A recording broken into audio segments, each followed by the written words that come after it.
श्रीराम साधक हो. सध्या आपण सोमवार ते शनिवार समर्थ रामदास स्वामी यांचे सत्शिष्य कल्याण स्वामी यांच्या आध्यात्मिक रूपांतरणासंबंधित कल्याणा छाटी उडाली या समर्थव्रती परमपूज्य श्री सुनील चिंचोलकर लिखित चरित्रात्मक कादंबरीचा आस्वाद घेत आहोत. तसेच रविवारी श्री महाराजांच्या काही भक्तांचे अनुभव ऐकणार आहोत. वीज कोसळून एखादा वणवा पेटावा, पसरावा आणि वाऱ्याने त्याने सर्व अरण्य पेटवावे, त्याप्रमाणे ती वार्ता महाराष्ट्रभर हा हा म्हणता पसरली. कल्याणांचा स्वतःच्या कानावर विश्वास बसेना. कल्याणास पूर्वसूचना न देता समर्थांनी असे का केले हे त्यास कळेना. आश्चर्याने ते विचारत, काय म्हणता, खरंच समर्थांनी सज्जनगडी देह ठेविला? वारा प्यायल्यासारखी त्यांची अवस्था झाली. त्यांचे हृदय द्रवले. काही सुचेना. मनोवेगाने ते गडाच्या दिशेने निघाले. परळी खोऱ्यात शोककळा पसरली होती. घरातला करता माणूस जावा असे महाराष्ट्रातील प्रत्येक माणसाला वाटत होते. 4 दिवस झाले तरी अनेक घरात अनिच्छेने चुली पेटत होत्या. कुणाच्या तरी धाकाने माणसे 4 घास घशाखाली ढकलत होते.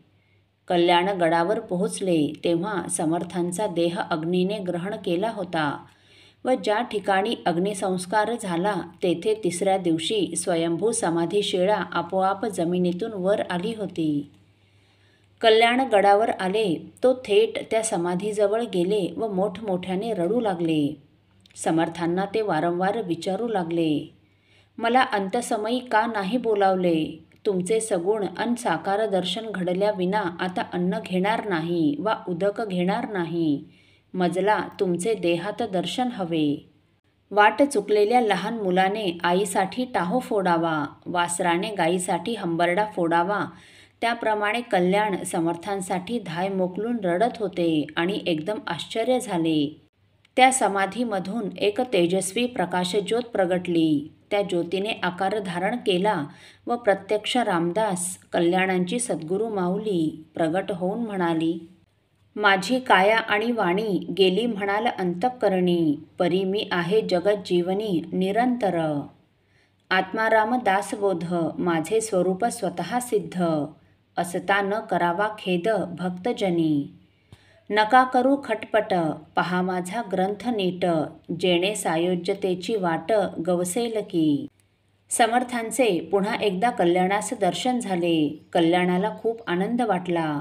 समर्थांना आता येथून पुढे दासबोध रूपानेच पाहावे लागणार हे त्याच्या ध्यानी आले. समर्थांनी पुन्हा देहात दर्शन दिल्याने त्याचे अंतःकरण गहिवरले. कृतज्ञतेने ओतप्रोत भरले. त्यांना सर्व सज्जनगडच समर्थ स्वरूप भासू लागला. म्हणून पुन्हा गडावर न येता पायथ्यालगतच गड प्रदक्षिणा करून ते जाण्यास निघाले. त्यांनी गडावर पुन्हा पाऊल ठेवायचे नाही असे ठरवले, कारण गडावर पाऊल ठेवणे म्हणजे समर्थांच्या देहावर पाऊल ठेवणे असे त्यांना वाटले. कल्याणांनी डोमगावी परतल्यावर उद्धव स्वामी व दिवाकर गोसावी यांना पत्र पाठवली. समर्थांच्या पश्चात शिष्यांनी आपापसात कलह न करता मोठ्या प्रेमाने आणि जबाबदारीने संप्रदाय चालवावा ही प्रेमाची सूचना त्यांनी केली. यात त्यांची दूरदृष्टी दिसून येते. कल्याणांनी पत्र लिहिले व ते एका मठपतीबरोबर गडावर धाडले. पत्र गडावर पोहोचले. दिवाकर गोसावींनी पत्र हाती घेऊन उलगडले व ते अधाशासारखे वाचू लागले. श्रीराम वरद समर्थ स्वामी. श्री गुरुभक्त परायण मोक्षश्रिया विराजित राजवान दिवाकर गोसावी यांप्रती कल्याण नामने कृतानेक नमस्कार. श्री समर्थांचे आज्ञेप्रमाणे वर्तावे हे उचित. जे परंपरागत उपासना स्थापना केली आहे ते भजन चालावे, तेथे कलहास कारण नाही. आपण श्रींच्या आज्ञेप्रमाणे देवाचा कार्यभाग चालू देणे. श्रींनी शिवथरघळी तुम्हास तांबूल दिधला, ते समयी कित्येक समुदायी होते.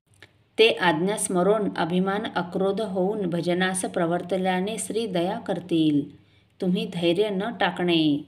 धर्मस्थापनेसी अंतर पडेल ऐसे न करणे.